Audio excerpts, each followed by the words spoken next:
TV 24 news ವಾಹಿನಿಗೆ ಸ್ವಾಗತ. ಶಿಗ್ಗಾವಿ ತಾಲೂಕಿನ ಮೂಲದವರು ದೆಹಲಿ ವಿಮಾನ ನಿಲ್ದಾಣದಲ್ಲಿ ಸಿಲುಕಿರುವುದು ಆಶ್ಚರ್ಯಕರವಾದ ಸಂಗತಿ.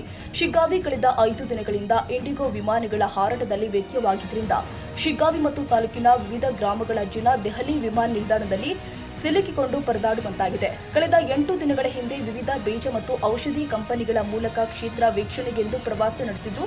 ಕೆಲಸ ಮುಗಿಸಿಕೊಂಡು ಮರಳಿ ಶಿಗ್ಗಾವಿ ಬರಲು ದೆಹಲಿ ವಿಮಾನ ನಿಲ್ದಾಣಕ್ಕೆ ಬಂದಿದ್ರು. ಆದರೆ ವಿಮಾನಗಳ ಹಾರಾಟ ರದ್ದಾಗಿರುವ ಕಾರಣ ಕಳೆದ 2 ದಿನಗಳಿಂದ ಕಾಲ ಕಳೆಯುವಂತಾಗಿದೆ ಎಂದು ಶಿಗ್ಗಾವಿ ಬಂಕಾಪುರ ಔಷಧಿ ಅಂಗಡಿಯ ಮಾಲೀಕರು ಆದ ರಮೇಶ್ ವನ್ನಳ್ಳಿ ಬಸವರಾಜ್ ಅಚ್ಚಿಗಳ್ಳಿ ದೂರವಾಣಿ ಕರೆ ಮಾಡಿ ಮೀಡಿಯಾ ವಾಹಿನಿ ಟಿವಿ 24 ಕನ್ನಡ ನ್ಯೂಸ್ಗೆ ಮಾಹಿತಿ ಕೊಟ್ಟಿದ್ದಾರೆ.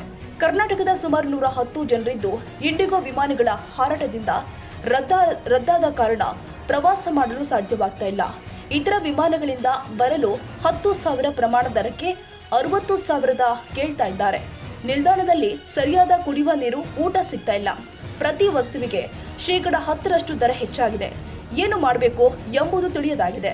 ಕರ್ನಾಟಕದ ಸಚಿವರು ಹಾಗೂ ಶಾಸಕರಿಗೆ ಸಂಪರ್ಕ ಮಾಡಿದ್ರೆ ಯಾರೂ ಸಂಪರ್ಕ ಮಾಡ್ತಾ ಇಲ್ಲ ಅಂತ ತಿಳಿಸಿರ್ತಾರೆ. ದೆಹಲಿ ವಿಮಾನ ನಿಲ್ದಾಣ ಕ್ಷೇತ್ರ ವೀಕ್ಷಣೆಗೆ ತೆರಳಿದ್ದ ಶಿಗ್ಗಾವಿ ಜನರ ಪರದಾಟ. ಶಿಗ್ಗಾವಿ ತಾಲೂಕಿನ ಮೂಲದವರು ದೆಹಲಿ ವಿಮಾನ ನಿಲ್ದಾಣದಲ್ಲಿ ಸಿಲುಕಿರೋದು ಕಂಡು ಬರ್ತಾ ಇದೆ. ರವಿರಾಜ್ ಸಂಶಿ,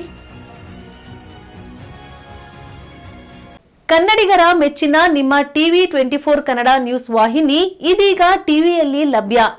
ಕರ್ನಾಟಕ ಮತ್ತು ದೇಶ ವಿದೇಶದ 360 ಡಿಗ್ರಿ ಸುದ್ದಿ ಹಾಗೂ ಉತ್ತರ ಕರ್ನಾಟಕ, ಬೆಳಗಾವಿ, ಬಾಗಲಕೋಟೆ, ಧಾರವಾಡ, ಹಾವೇರಿ, ಗದಗ, ಬಿಜಾಪುರ ಜಿಲ್ಲೆಯ ಕ್ಷಣ ಕ್ಷಣದ ವಿವರವನ್ನ ಪಡೆಯುವುದಕ್ಕೆ ಟಿವಿ 24 ಕನ್ನಡ ನ್ಯೂಸ್ ವಾಹಿನಿಯನ್ನ ಲೈಕ್ ಮಾಡಿ, ವಿಡಿಯೋಗಳನ್ನ ಶೇರ್ ಮಾಡಿ, ಕಮೆಂಟ್ ಮಾಡುವ ಮೂಲಕ ನಮ್ಮ ವಾಹಿನಿಗೆ ಸಹಕಾರ ನೀಡಿ ಮತ್ತು ಚಾನೆಲ್ ಅನ್ನ ಸಬ್ಸ್ಕ್ರೈಬ್ ಮಾಡಿ. Thank you.